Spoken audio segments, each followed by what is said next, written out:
What's up, people? I want to make this rant video today to just talk about something that's been on my mind, and it's funny to me how I'm still learning lessons about this to this day.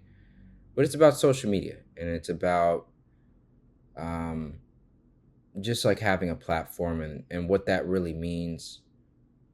Because this is something I learned through making a lot of mistakes, through getting into a lot of trouble that could have been avoided, that caused me a lot of headache, a lot of stress, a lot of worry.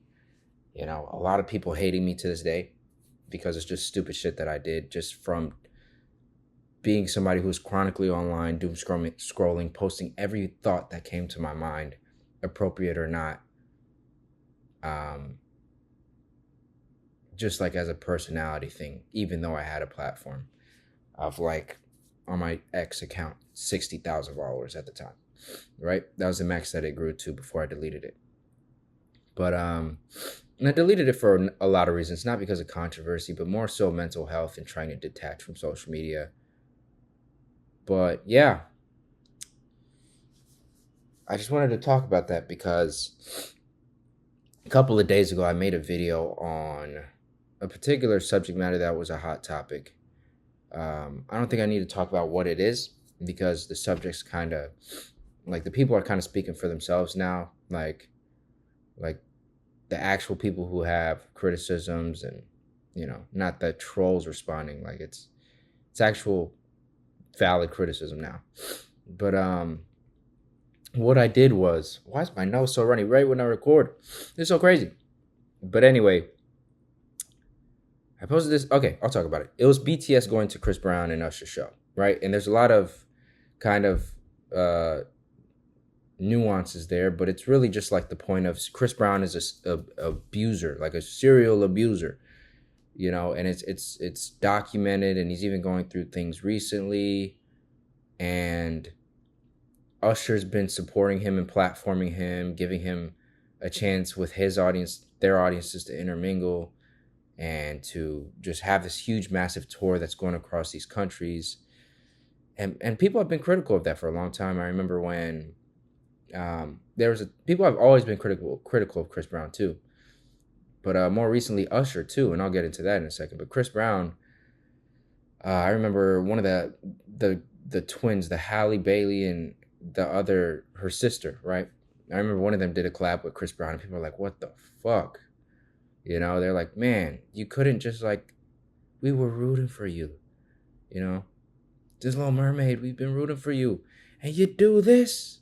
It's like you're slapping everybody in the face, People were critical of Keke Palmer when she went to that Chris Brown and Usher show. They're like, really, you're supporting these abusers, right? Not Usher, but he's kind of giving an abuser a chance to, succeed, a platform, a joint tour. But and then Usher was just like the whole thing with Diddy. He's like, "Oh, I think Diddy was misrepresented." Nigga, what? Sorry, that's just me. That's me. That's me coming out. But anyway, he said something along those lines, and it was crazy. But it's just like BTS and RM and J-Hope decided to go to that tour, and people were like, "Bro, I'm just disappointed." And I made a video kind of just being like, because I feel like in the beginning, the first day when it happened, a lot of people were like, "Oh man, them going to this tour is so fucked up." Like, it came across to me as though people were making it seem like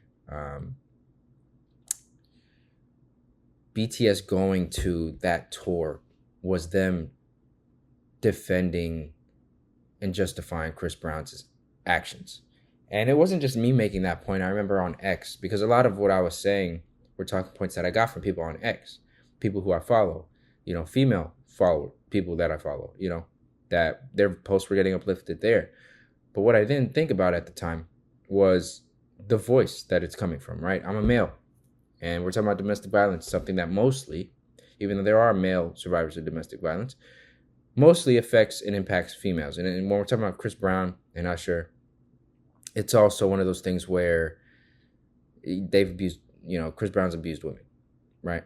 Diddy, who Usher was defending, allegedly, he abused women. So it's just one of those things. And a lot of people were upset about it, and rightfully so. But my video kind of came across as though I was telling people their thoughts and feelings were invalid. And I know that wasn't my intention. I was criticizing a troll who was making a comment, uh, and kind of like generalizing things. And I could have showed the post, but my thought process behind it at the time was like, I don't want to give these people a platform. Little did I know it would make me seem like I was generalizing everything.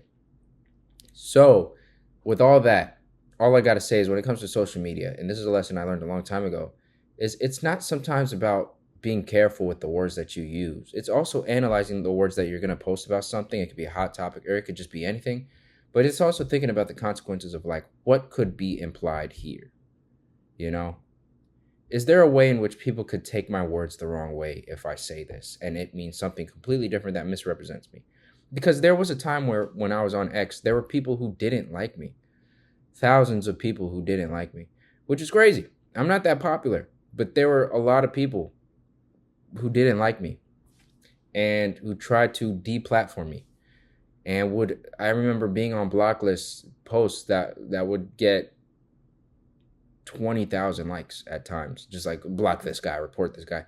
Like sometimes I get on Twitter, my account was locked. And I was like, what? Like I have to wait like 24, 48 hours. Just like be able to regularly post. I would have people under my comments just like responding, just like waiting for me. There's always somebody waiting for me to say something and take things out of context. And it just kind of taught me at an early age, if this is something I'm going to pursue, right? Being an actor in this industry, which if I'm successful kind of leads to, I guess, celebrity in a sense, right? Depends on how successful I can become, if that happens. You got to be careful about the words you use. That kind of a status comes with a platform, comes with a level of influence. And you got to be careful with that influence because it can and will be weaponized. And, I see a lot of people make those amateur mistakes, even me to this day, to some regard. I make mistakes. But you got to think from that point of view of like, could my words be twisted to mean something else? Is what I'm saying. Forget about tone and intention because that doesn't matter when it comes to social media because tone doesn't read on social media. Intention doesn't read on social media. A lot of the times people who are seeing your posts, they're coming across your page, especially when it's blowing up for the first time ever. That's their first impression of you. And people's moods, people's emotional states, all that, if they read your post in a certain mood or emotional state, can change the tone and intention of what you're saying. So it's just that kind of thing that I thought to share. Let's just be mindful if we're on social media, y'all.